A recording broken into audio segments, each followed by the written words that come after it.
Welcome to the Texas Talks podcast. I'm your host, Brad Swale. Today, I have with me Greg Sindelar. He is the CEO of the Texas Public Policy Foundation, or TPPF for short.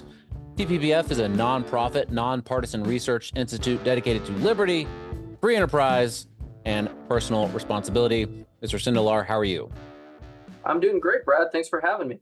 I appreciate you taking the time. I know TPPF is very busy with a lot of stuff, so it is truly my honor, my pleasure. So I guess we'll start, basic stuff. For those that don't know, what is the Texas Public Policy Foundation?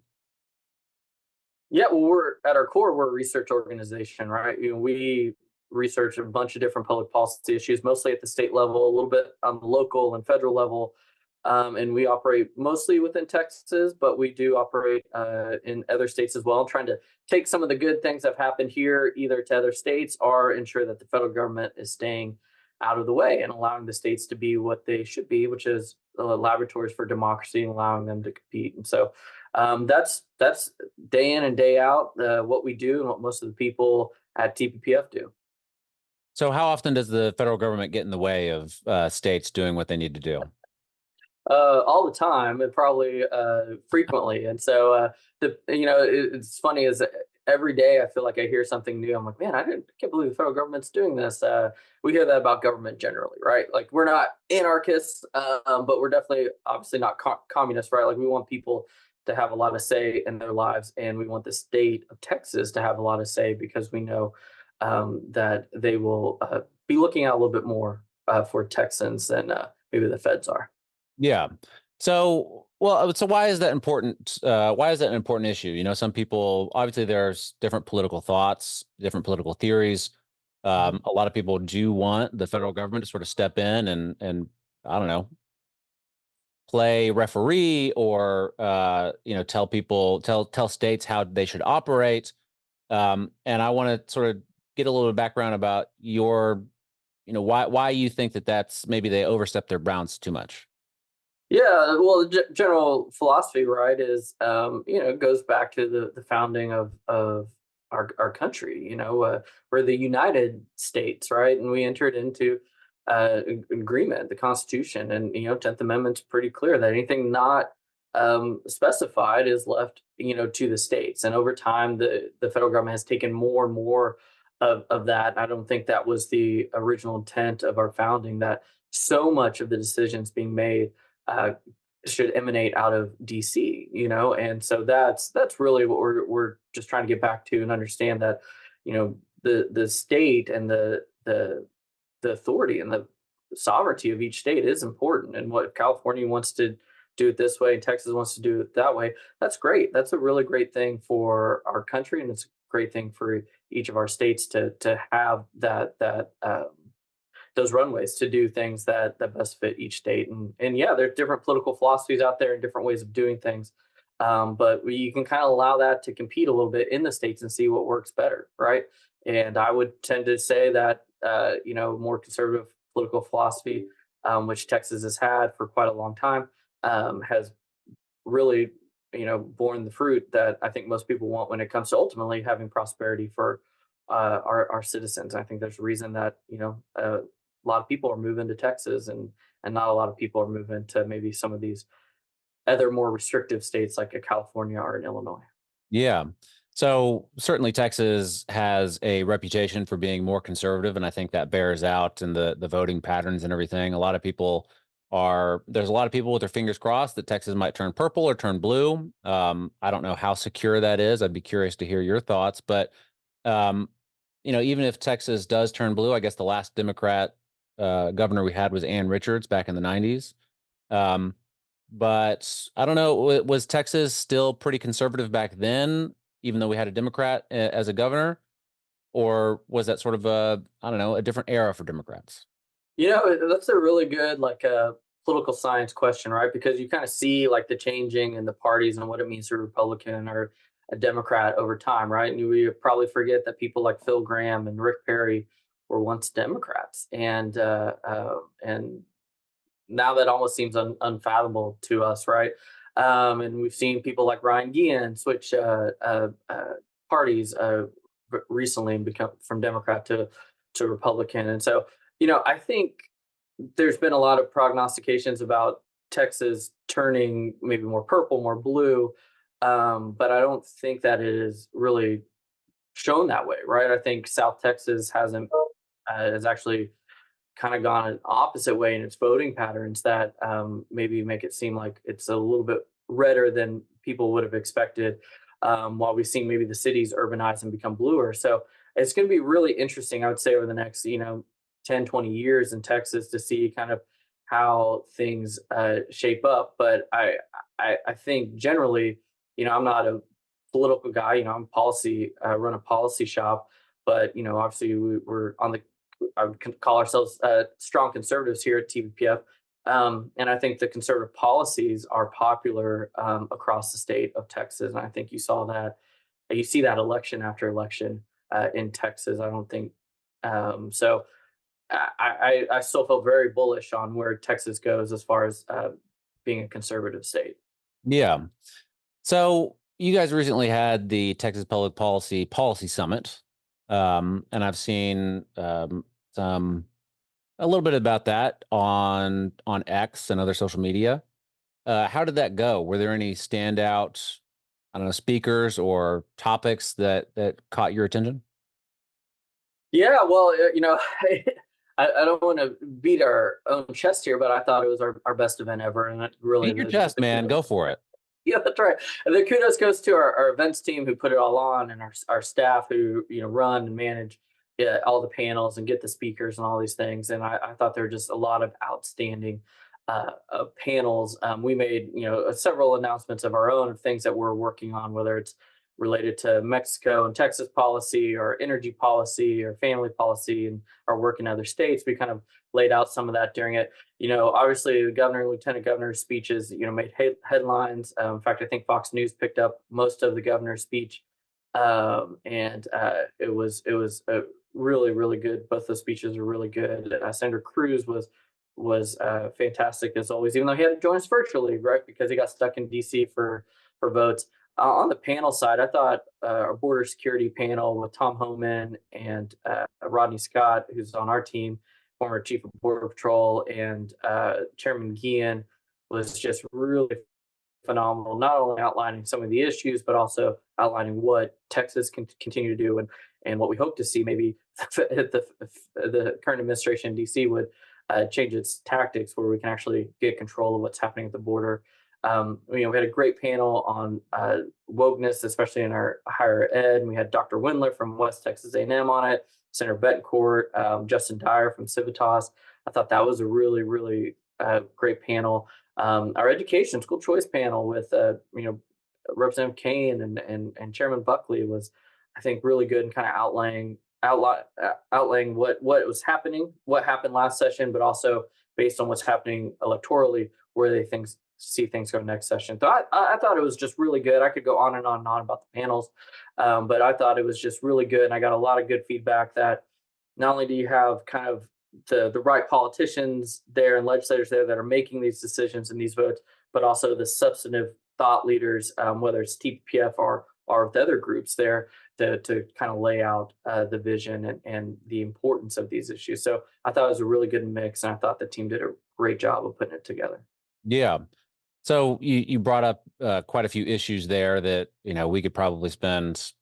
I don't know. Yeah, I don't know how much time you have, so Well, we'd have to do a lot of these shows to cover all of that in yeah, detail that's and right. depth. But the border and sort of wokeness in higher education sort of stood out to me there. Um, what is the Texas Public Policy Foundation? What sort of policy solutions are y'all thinking about for the border? That is such a big issue, not only in Texas, but as migrants get, I don't know, flown or bust or whatever to Mhm. Democrat run sanctuary cities in, Chicago or New York or even Denver. A lot of people there in those very blue cities are starting to speak out against it too. Um, Mhm. what are some policy solutions that can be made there?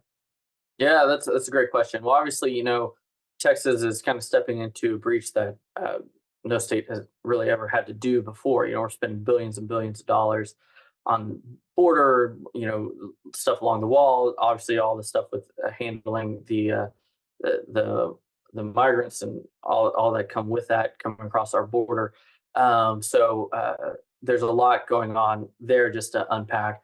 But obviously, we're very supportive of SB4, which created the state felony for entry, and we're watching that as it goes through the courts. Obviously, last week was a little bit of a yo-yo, but they will have the Fifth Circuit hearing. Who knows? That might even go to an en banc hearing, and then that'll go to the Supreme Court. So we'll see how that goes. Been very supportive of the barriers and the buoys and the razor wire and the things that Texas is putting up, because we're just trying everything we can to stem the flow and force the feds into more action, because we know at the end of the day the feds have a greater ability than even Texas does to manage uh, the border, and so we want to continue to kind of prod them in the right direction.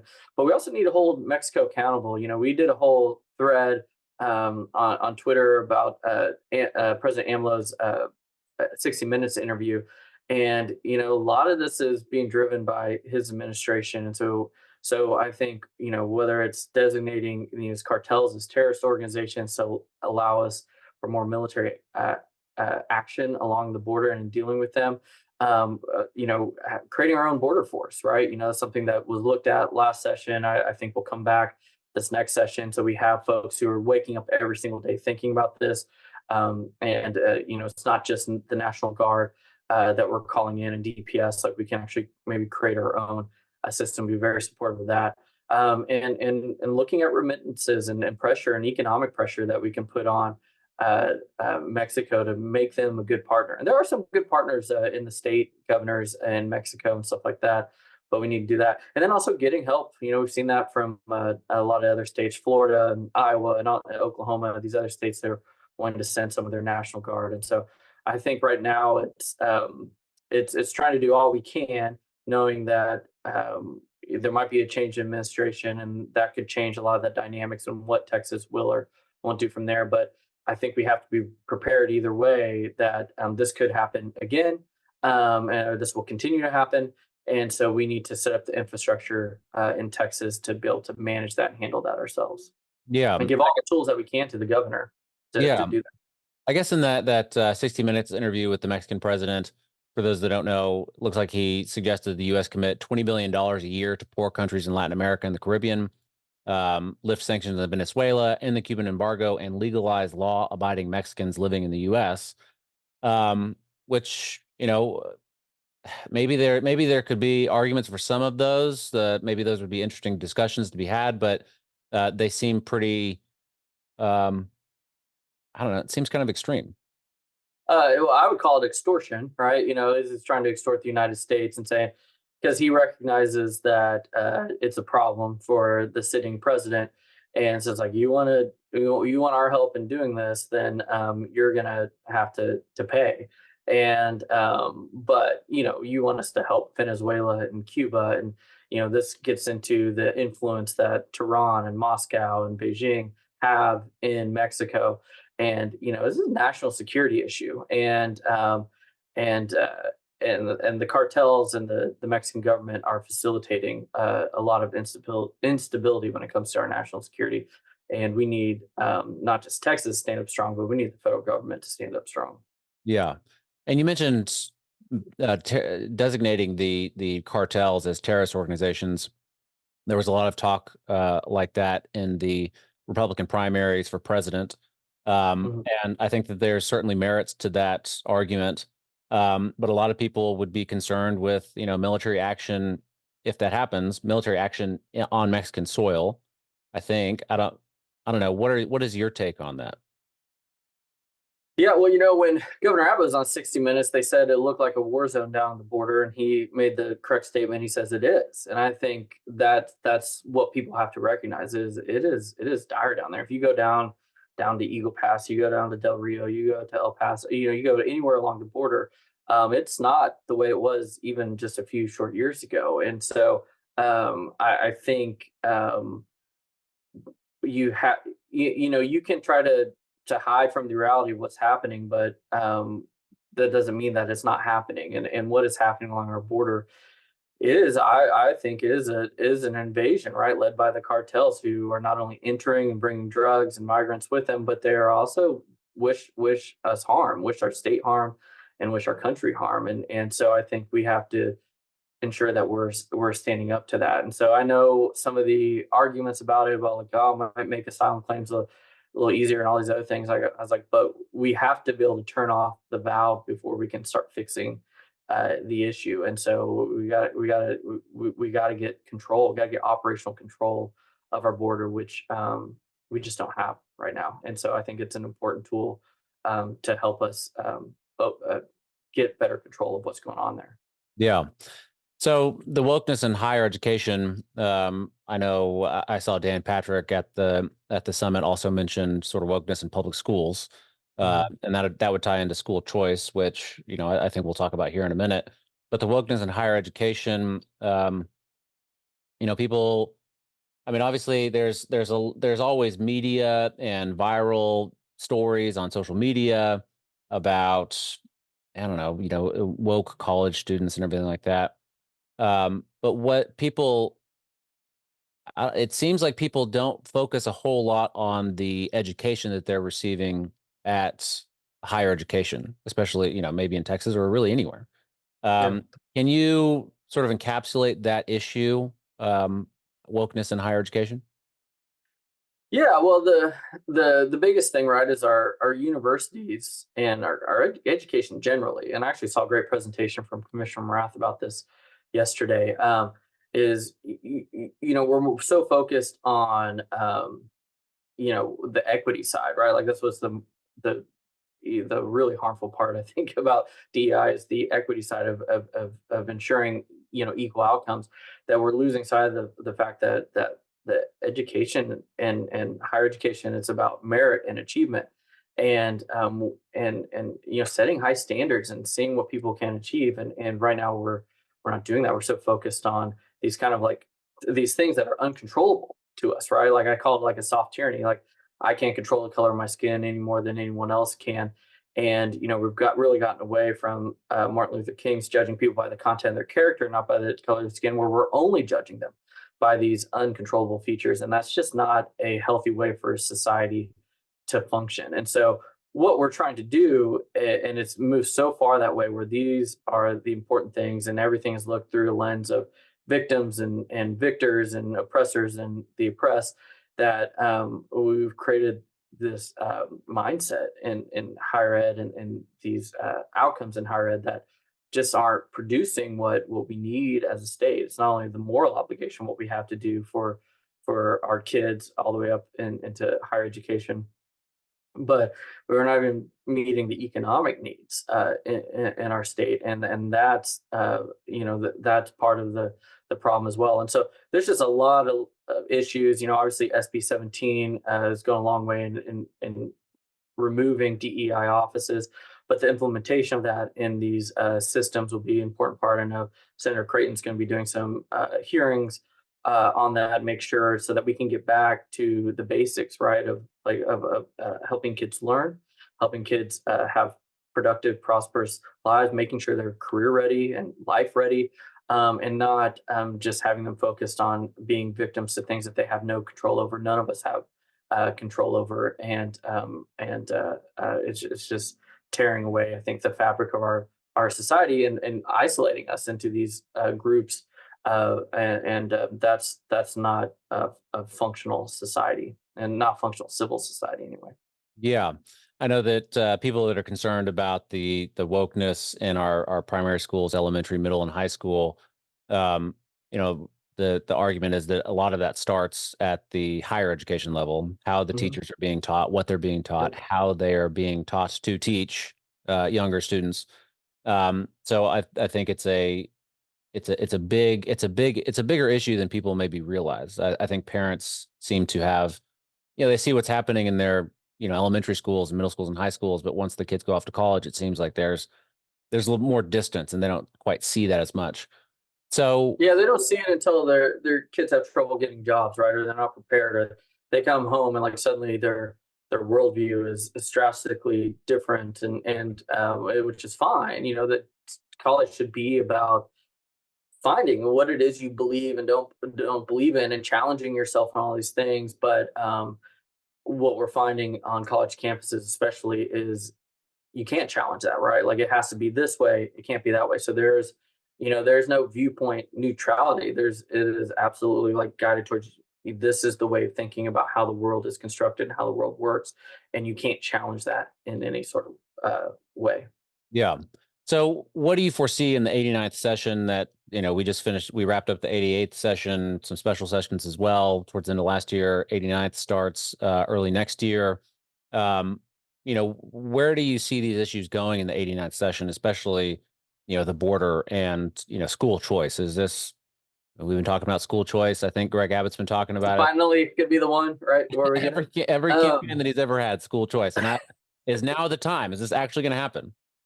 Yeah, I think now is the time. I think if you saw what happened electorally and what the governor, where the governor is, and lieutenant governor, you listen to these House members, they recognize this is an important issue, and this is, I always tell a lot of media folks is, this is not like a fringe issue. School choice is not a fringe issue on the right. This is a bread and butter conservative issue, bread and butter Republican issue. Like, the this is not people believe in this, and it polls extremely well.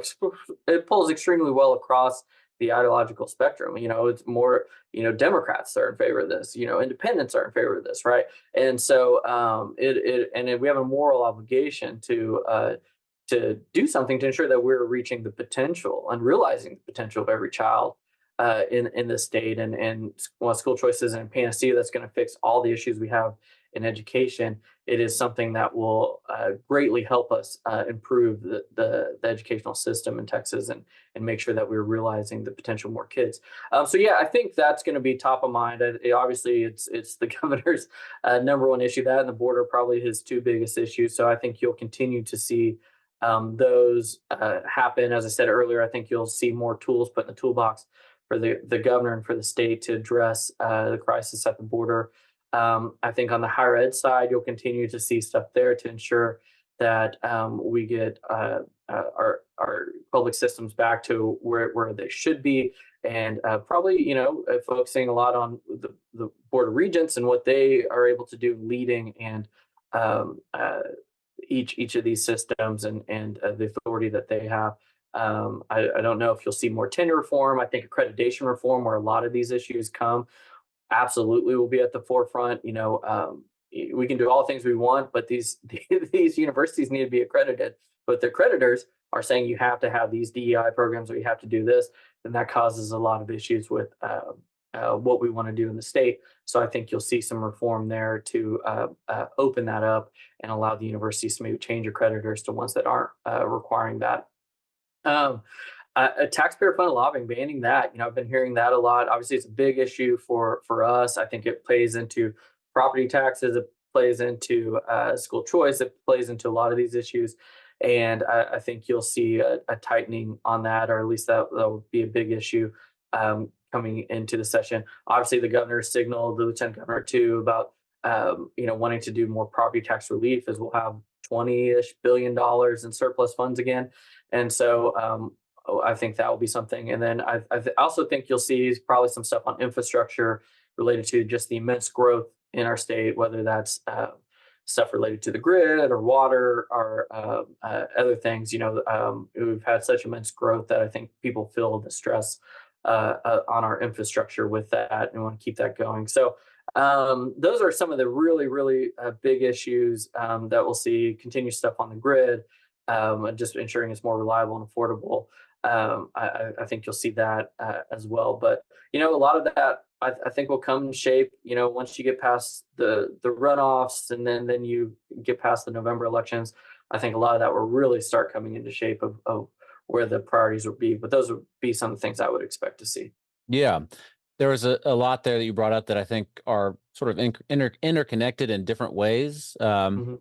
The school choice, the property taxes. I always question it: is property taxes, is that a sustainable system long run? Mhm. I don't know. It seems like that's a challenge, and I know a lot of people seems to pop up every once in a while. Eliminating property taxes and switching it off for something else. Um, and I'd be curious to hear your thoughts on that if you've thought about it. I'm sure Yeah. you have. Oh, for But sure. as far as school choice goes, does that also fix the recapture problem? I live in Austin, and I think you're located in Austin as well. Mhm. As well as I do that in Austin, recapture is such a big issue because so much of our property taxes that are meant for schools go to the state, and we get, I think we send more than any other jurisdiction in the state. Yeah. Um, and I think it's a big problem, and I'm wondering how those two things might be connected.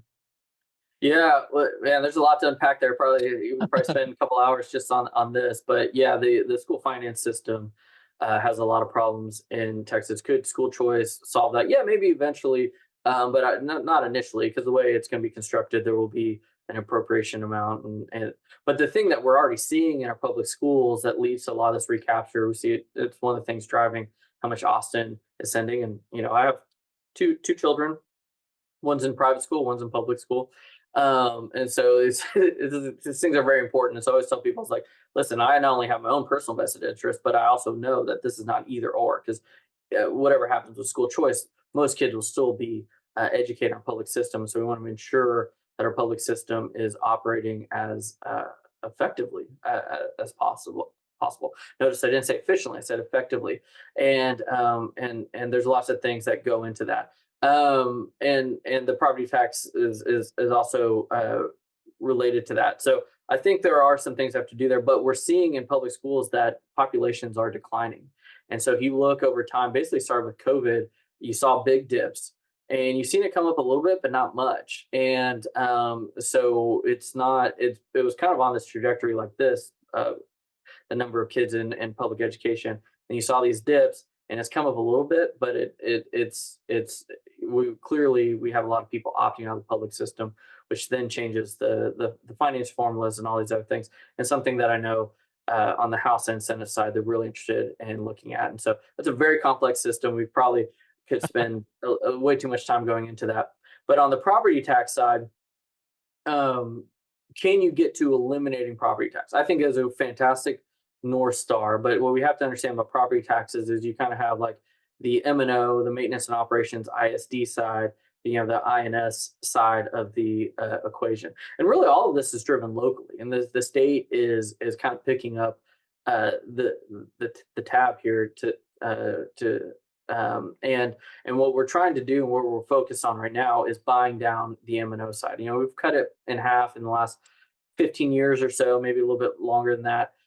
So in the next 15 years, if we keep having a strong economy and surplus funds, could we continue to buy the rest of that half down? Yeah, that would be the goal. And that's, I think, where TPF is focused at. I think that's where the state is focused at. And then what kind of limitations and expectations are you putting on the local side to ensure that they are spending within their means, much like the state is, right? Like the state has spending caps that they can't go more than population and inflation. And so, what kind of expectations and limitations are you putting on the local side? And could you get to a point where and there's so many different taxing jurisdictions and things of this nature, but could you get to a point where they are starting to see surpluses, much like the state level? They're maybe using those to buy down their own taxes. When bonds are coming up, they're not renewing them. And could you see some jurisdictions effectively having zero property taxes? Yeah, it's possible. I think it's something that's way down the road, and right now we just need to focus on continuing to buy down the M&O side, because that is one the largest side of the ledger, and two, something that the state has the ability to continue to aggressively try to bring down. Yeah.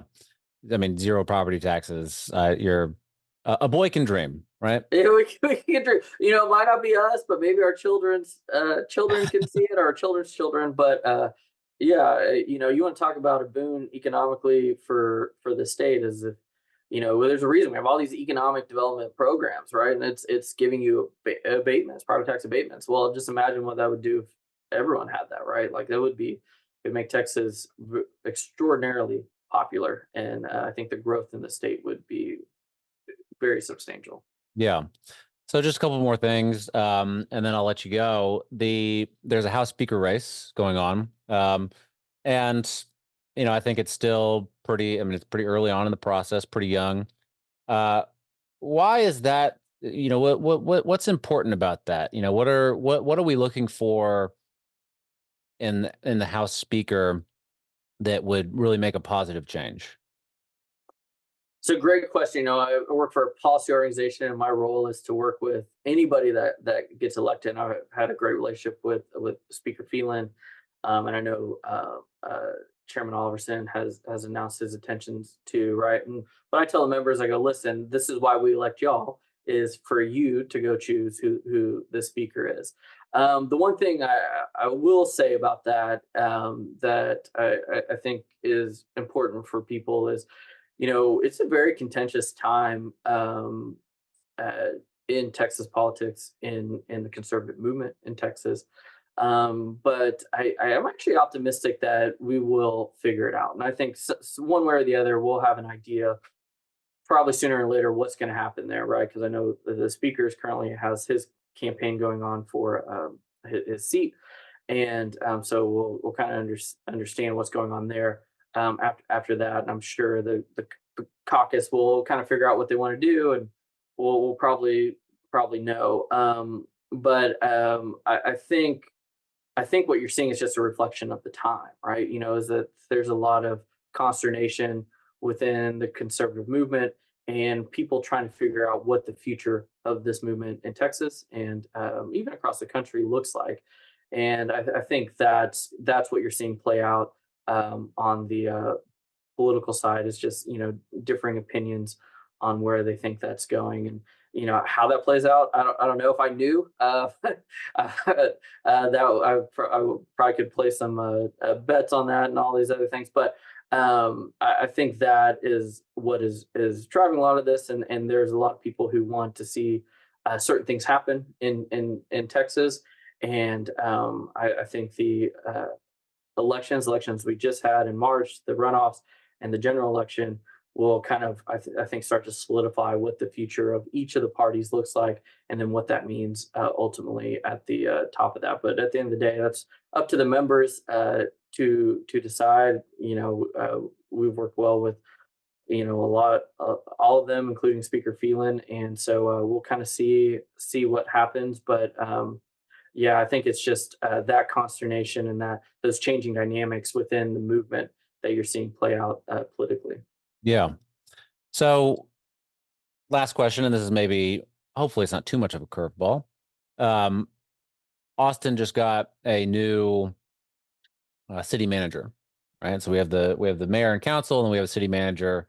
It's not like that in every city, but city manager. So uh, James Quintero of the Texas Public Policy Foundation, he tweeted this out, and Well, that makes me nervous. James's Twitter threads can get a little dicey. well, he just pointed out the salary, and I think it's upward. It's north of $400,000. There's a car allowance. There's a lot of perks to the job, and Mhm. he's also pointed out, and I appreciate him pointing this stuff out, because I think it's important for people to know, um, what's going on in their government, where their tax dollars are going. He also pointed out the superintendents of different school districts sometimes make more than $300,000. Yeah. And if you think about this as like a CEO role, which is the city manager is the CEO of the city in a way. Um, CEOs do get paid a lot of money, but Mhm. they're also they're paid for by taxpayers, and I'm wondering if is that too much money? Is that are Yeah. these government jobs, are they getting paid too much, or is that the right amount to attract a quality candidate? That's a good question. And that I don't know if I have a firm opinion on that, but what I would say is it depends on the candidate, right? Like, I am a market oriented guy, and I know if I'm going to bring in um, somebody who's achieved a lot, that the market rate for them is probably going to be higher than somebody who hasn't, right? Like, so if I'm hiring a city manager and I poach them from, I'm the city of Austin, I poach them from another large city, and versus poaching the city manager from I'm not picking on them, but Brenham, Texas, right? It's just a smaller uh, location. I could imagine that the market rate for them would be a little different. Um, to me, I don't think the money would matter as much to people if they were getting the outcomes they expected. And I think that's why it matters when you look at what is happening not only at our schools, or you're looking at what's happening in our cities, is people care about how much we're paying the city manager here, because we feel like we're not getting the ROI that we want and we desire out of our city government when it comes to public safety, when it comes to cleanliness, when it comes to maybe the basic functions of city government. People feel like that might not be happening the way they would desire it, or maybe what they see their neighbors have, right? Like, in Austin, we only pick up recycling every other week, but my parents are in up in the Fort Worth area, and they get it every week, and their trash comes like twice a week. So it's like, certain things like that. You're wondering, like, well, wait, but I actually pay more taxes than you do. How does all of this work, right? What am I actually getting for the money? And I think that's why it matters. And if you look at the schools, the reason the superintendent salaries matter is, one, a lot of the money going into our schools is not going into the classroom. It's, when I started TPF a gajillion years ago, we were upset that only 50% of every dollar is going in. And now it's, like 38%, 39% of every dollar is going in. And you see education spending going way up like this, but you see teacher salaries only going like this. And you're like, wait, but there's no one more important to the outcomes of my student than that teacher. So what are we doing, and what are we achieving? And then you look at the outcomes, how many kids are on grade level and kids aren't, and you start to say, well, wait, what is happening here? Why is this person getting paid all this money when they're not producing good outcomes? And so you see these perverse incentives, right, where these superintendents come in and their main job is actually to go pass a bunch of bonds, and then they go on to the next ISD and they do the same thing, and that's kind of their trick. And all the meanwhile, our outcomes for our students, which is what really matters, is not happening. And that's, I think, why it matters. And so I don't know if it's too much or not enough, but I know that when you tie it to performance, that's where the problem has, right? I know if TPF suddenly wasn't effective in the legislature, we weren't able to educate general public or legislators on policies and help move those. Well, then I might be out of a job here. And I know if I had a performance every year, like some of these superintendents, some of these city managers, I would have been out of a job a long time ago.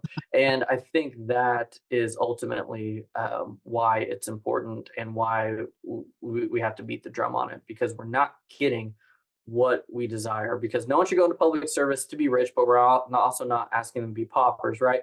But and we know you got to pay to get good people, but when you're part of the tax base and you see these people, you're like, well, I don't know if this is actually a quality candidate. I don't know if this is a quality person.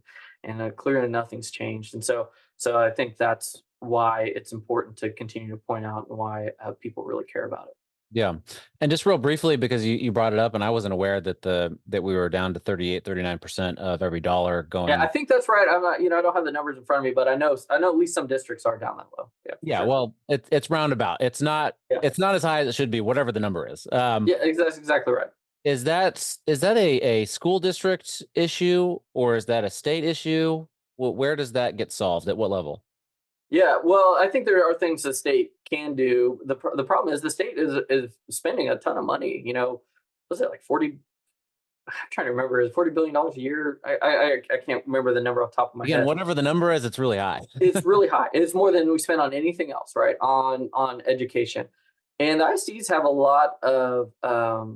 uh, a lot of say in where that money goes. And we have a merit-based system passed in 2019 under what Speaker Bond and Lieutenant Governor Patrick, and the governor, all supported, that allowed us to get more merit-based. But we just don't see a lot of ISDs doing it. We do see like Dallas ISD doing it in some cases, where you do have teachers there that are making six figures. Um, and and and so I think I would put the biggest amount of blame, I guess, if you want to do it, well, yeah, it is blame on the ISDs and the superintendents, because they could be doing more, putting more in the classroom. We spend 14,000 at 15,000 on average per student in Texas. We get a lot about the basic allotment. That's a whole nother discussion. Sure. But I can tell you the money we spend. You can go look it up. TEA has all the information, and just not a lot of it goes into the classroom, and that is what we need to change, because and the really bad part about this, and I say this as someone who has a sister who's a public school teacher, is the way to get more money in most of these ISDs is to get out of the classroom. So the good teachers and the ambitious teachers who want to make more money, what we're actually doing is getting them into administration, as opposed to keeping them in the classroom, where they're changing lives every day. And that's fine. You want good administrators and all these other things, but we should be able to keep them in the classroom and still pay them really significant wages. And Yep. and that's something that needs to change. I think that's something that we'll be looking at in the legislature in the 89th. Great. Well, Greg Sindelar, CEO of the Texas Public Policy Foundation, I really appreciate you taking the time to speak with me today. Do you want to plug websites or social media? We'll put the links down in the description below as well. So Yeah, well, thanks for having me, Brad. Yeah, our website's texaspolicy.com. Everything we publish is on that website. X, we're at TBPF. My own X is at G Sindelar. And we're just really grateful for the time, and look forward to doing it again soon. awesome. Thank you so much. I appreciate it. Yeah, thanks, Brad.